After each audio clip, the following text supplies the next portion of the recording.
কোনো শঙ্কা না রেখেই বলছি এবং দ্বিধাহীনভাবে বলছি, বাঙুরের রূপকার যাকে বলতে হয় তিনি হচ্ছেন মৃগাঙ্ক ভট্টাচার্য। এই জলে ডোবা বাঙুরকে ডাঙায় তোলা, প্লাস্টিক বর্জন থেকে শুরু করে বাঙুরকে ঢেলে সাজানো এবং বাঙুরের বইমেলা সব কিছুতে কিন্তু মৃগাঙ্ক ভট্টাচার্যকে বাদ দেওয়া যাবে না। বাঙুর থেকে মতাদর্শ চেঞ্জ হতে পারে, দল বদল হতে পারে, তিনি এখনো বিজেপিতে, তার বিজেপির অফিসের সামনে, বিজেপির অফিসের মধ্যে এই এসআইআরে সহায়তা কেন্দ্র করেছিলেন, সেই হোর্ডিং ছেড়ে দেওয়ার অভিযোগ তুলছেন তিনি। এবং আমি দেখানোর চেষ্টা করব একদম তার সেই বিজেপি পার্টি অফিসের সামনে, যেখানে এসআইআরের সহায়তা কেন্দ্র করা হয়েছিল, সেই অফিসের সামনে এখানে স্থানীয় বিধায়ক এবং দমকল মন্ত্রী সুজিত বসুর ছবি সহ, আপনারা দেখছেন মমতা ব্যানার্জি, অভিষেক ব্যানার্জির ছবি আছে, সেই ছবি সহ কিন্তু এখানে হোর্ডিং লাগানো হয়েছে এবং বাংলার ভোট রক্ষার শিবির বলে হোর্ডিং লাগানো হয়েছে এবং 5টা পরপর লম্বা হোর্ডিং লাগিয়ে একদম বিজেপির সেই সহায়তা কেন্দ্রের মুখ ঢেকে দেওয়ার একটা চক্রান্ত বলে অভিযোগ করছেন কিন্তু মৃগাঙ্ক ভট্টাচার্য, বারাসাত বিজেপির বারাসাত সাংগঠনিক জেলার সাধারণ সম্পাদক। আপনারা দেখছেন যে প্রধানমন্ত্রী নরেন্দ্র মোদীর ছবি সহ আপনারা দেখছেন যে এসআইআর হেলথ সেন্টার সহায়তা কেন্দ্র করা হয়েছে বাঙুরে, একদম মৃগাঙ্ক ভট্টাচার্যের অফিসেই, কিন্তু সেখানে সেই অফিসের মুখ ঢেকে দেওয়ার জন্য এখানে তৃণমূল কংগ্রেসের পক্ষ থেকে কিন্তু এখানে হোর্ডিং লাগানো হয়েছে বলে অভিযোগ। এসআইআর গত 4 তারিখ থেকে শুরু হওয়ার দিন থেকেই আমাদের যে ভারতীয় জনতা পার্টির অফিস, সেখানে আমরা এসআইআর সহায়তা কেন্দ্র আমরা করেছিলাম। সাধারণ মানুষ অনেকেই ফর্মটা ফিল আপ করতে অসুবিধা পড়ছে বা অনেক কিছু কোয়ারিজ থাকে, সেগুলো যাতে মানুষ সেগুলো সমাধান করতে পারে, যার জন্য আমরা আমাদের অফিসে, পার্টি অফিসে আমাদের এসআইআর সহায়তা কেন্দ্র আমরা করেছি গত 4 তারিখ থেকে। গতকাল বিকেলবেলা, রাত্রিবেলা, গত পরশু দিন রাত্রিবেলায়, রাতের অন্ধকারে প্রায় 1-1.5টার পরে তৃণমূলের কিছু দুষ্কৃতিকারী তারাই হোর্ডিংটা কেটে দিয়ে চলে যায়। এই আজকে যে হোর্ডিংটা দেখছেন, এটা আমরা আবার দ্বিতীয়বার আজকে লাগালাম। আর আগের একটা হোর্ডিং ছিল, এই একই হোর্ডিং ছিল, সেটাকে কেটে নিয়ে রাত্রিবেলা চলে যায়। এদের এতটাই ভয়, এরা উন্নয়ন এতটাই করেছে, সারা বাংলার উন্নয়ন এতটাই করেছে, এখানকার স্থানীয় নেতারা তারা নাকি উন্নয়নের কাণ্ডারি, তাদের এতটাই উন্নয়ন তারা করেছে, তারা একটা এসআইআরে একটা হোর্ডিং লাগানো হয়েছে, সেটাতেও ওরা আতঙ্কিত। এবং কালকে বিকেলবেলা এই দেখতে পাচ্ছেন আমাদের অফিসের সামনে, কোনো সভ্য সমাজে হয় কিনা আমি জানি না, এই পরপর 5টা হোর্ডিং লাগিয়ে দিয়ে এখানে দোকানদারদেরও অসুবিধা হচ্ছে। আমাদের অফিসটা গার্ড করার জন্যই মূলত করা হয়েছে, করে এটা করে চলে গেছে, এই অসভ্যতাটা করেছে। তো এটা তো তৃণমূলের কালচার, ওদের ঊর্ধ্বতন যারা নেত্রী আছেন সেখান থেকে শুরু করে ওদের যারা পরবর্তী প্রজন্ম, সবাই এই অসভ্য কালচারেই বিশ্বাসী, সেই কালচারই ওরা করছে। এসআইআরের আতঙ্কে করেছে কি এটা? অবশ্যই আপনারা দেখতে পাচ্ছেন না যে মমতা ব্যানার্জি, তৃণমূল কংগ্রেস এসআইআরের বিরোধিতা করব, এসআইআর এখানে হতে দেবো না, স্লোগান তুলে রাজপথে নামলো, অথচ তারাই দেখলাম যে সবার প্রথম ফর্ম হাতে নিয়ে ফর্ম ফিল আপ করছে। তো মমতা ব্যানার্জি এই দ্বিচারিতা তো চিরকালই হয়ে আসছে, মানুষ এটা বুঝে গেছে। এসআইআর বিরোধিতা করার কারণ একটাই, যে মমতা ব্যানার্জি 2005 সালে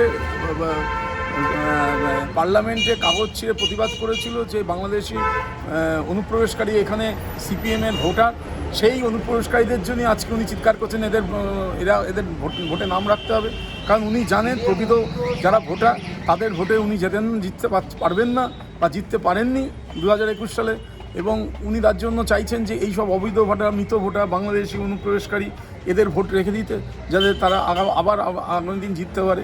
প্রকৃত ভোটারের জন্য উনি রাস্তায় নামেননি, উনি রাস্তায় নেমেছিলেন অবৈধ ভোটার যারা, তাদের নাম যেন কাটানো হয়। কিন্তু মুখে বলেছিলেন প্রকৃত ভোটারদের নাম যেন না কাটা। প্রকৃত ভোটারদের নাম থাকবে বলেই তো এসআইআরটা করা হচ্ছে, এটা তো নতুন না, এটা চিরচালিত, চিরকাল হয়ে এসছে। মমতা ব্যানার্জির আসল উদ্দেশ্য হচ্ছে প্রকৃত ভোটারদের জন্য উনি দেখাচ্ছেন, কিন্তু আসল উদ্দেশ্য অবৈধ ভোটার লিস্টে যেন নাম থাকে। বাঙুরে ভয় কোথায়? 2021-এ জেতার পরে, তৃণমূল সরকার হওয়ার পরে তারা আমার অফিস একবার না 3-3বার তারা আক্রমণ করেছে, তারা বোমবাজি করেছে, আমার অফিস ভাঙচুর করেছে। আবার আমরা যেখানে এখন অফিসের সামনে দাঁড়িয়ে আছি সেখানেও 2024-এ একই ঘটনা ঘটিয়েছে। কাজেই এরা সবসময় ভয় পায় এই কারণ 2021-এ আমি দলবল পরিবর্তন করার পরও এখান থেকে বিজেপি জিতেছে, আবার 2024-এও এখান থেকে বিজেপি জিতেছে। কাজেই এখান থেকে বিজেপি জেতে মানুষ আমাদের ভালোবাসে, মানুষের পাশে আমরা থেকেছি, আজও থাকি। মানুষ আমাদের গ্রহণ করেছে, মানুষ আমাদের ভালোবাসে, এটাই তাদের ভয়। লাস্ট 2024-এ 5,000 ওপর ভোটে এখান থেকে পরাজিত করেছে, 2021-এ 2600 ভোটে হেরেছে। এখন তারা আতঙ্কিত যে বিজেপি কর্মী, বিজেপি যদি এখানে তাদের কর্মসূচি করে তাহলে হয়তো তাদের আরও বেশি ভোটে হারতে হবে। এই আতঙ্ক থেকে ভয় থেকে এইসব দুষ্কৃতিকারীদের বাজারে ছেড়ে রেখেছে। তারা তাদের বলে দিচ্ছে তোমরা যা পারো করো। এগুলো আমি এখানকার যারা স্থানীয় তৃণমূল করে তাদের আমি কোনো দায়ী করব না। তাদের যারা নেতৃত্ব দেয়, তাদের এই অঞ্চলে যারা নেতৃত্ব দেয় মূলত তারাই এগুলো করাচ্ছে, তারাই এগুলোর জন্য দায়ী এবং তাদের সিট বাঁচিয়ে রাখার জন্য তারা আতঙ্কগ্রস্ত, তাই এসব তাদের দিয়ে করাচ্ছে। আমি এই হোর্ডিংয়ে দেখা যাচ্ছে যে মমতা ব্যানার্জি, অভিষেক ব্যানার্জির সঙ্গে ছবি রয়েছে সুজিত বসু, যিনি দমকল মন্ত্রী, স্থানীয় যিনি বিধায়ক, তার ছবি রয়েছে। তাহলে কি চক্রান্ত বিধায়কের পক্ষ থেকে হয়েছে? দেখুন, আমি একটা কথা বলি, স্থানীয় বিধায়ক যারা তৃণমূল কংগ্রেস তারাই সর্বসার্বা, তারাই প্রশাসন চালায়, তারাই দল চালায়, তারাই কে নেতৃত্ব দেবে তা ঠিক করে। কাজেই যেখানে মমতা বন্দ্যোপাধ্যায় অনুপ্রেরণায় গাছের পাতাও নড়ে না, যেখানে বিভিন্ন জায়গায় তৃণমূলের এমএলএদের কথায় সূর্যও ওঠে না, সেখানে নিশ্চয়ই তাদের প্রত্যক্ষ বা পরোক্ষ যেভাবেই হোক নিশ্চয়ই মদত আছে। নাহলে এই ধরনের অসভ্য কাজকর্ম, রাজনৈতিক কাজ রাজনৈতিকভাবে প্রতিহত করতে হবে। এ তো রাজনৈতিক কাজ হচ্ছে না, এটা অসভ্যতা হচ্ছে, নোংরামো হচ্ছে, এটাই তাদের কালচারে দাঁড়িয়ে গেছে। এই মন্ত্রীর বাড়িতে পুজোর পরে ইডি হানা দিয়েছিল, কি বলবেন?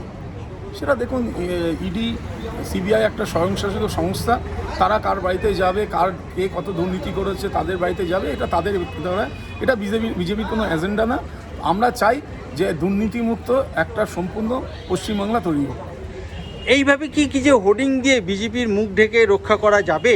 বিহারের যেখানে এনডিএর এত ভালো রেজাল্ট, যেখানে বিজেপি আবার ক্ষমতায় আসতে চলেছে, কি বলবেন? আপনারাও দেখেছেন এসআইআর হওয়ার পর থেকে ভারতবর্ষে কংগ্রেস সহ যে কটা দল আছে এদের জোটে, তো ইন্ডিয়া জোটে, তারা এমন একটা ভাবধারা সৃষ্টি করেছিল যে বিজেপি তারা এই পদযাত্রায় তারা মিছিলও করেছিল হাতে হাত মিলিয়ে, যে ভোটারদের ভোটাধিকার রক্ষা করতে হবে। সে ভোটাধিকার রক্ষা করতে গিয়ে আজকে তারা সবাই ধরাশায়ী। শেষ নির্বাচনে যে সংখ্যক ওরা সিট পেয়েছিল 110টা, সেটাও তার অর্ধেকও এখন অবধি পায়নি, আরও পাবেও না। তো এটা হচ্ছে বাস্তব অবস্থা। মমতা ব্যানার্জি খুব বিচক্ষণ নেত্রী, উনি জানেন যে কাদের ভোটে উনি জেতেন, কাজেই এসআইআর বিরোধিতা উনি করছেন, এটাই ওনার স্বাভাবিক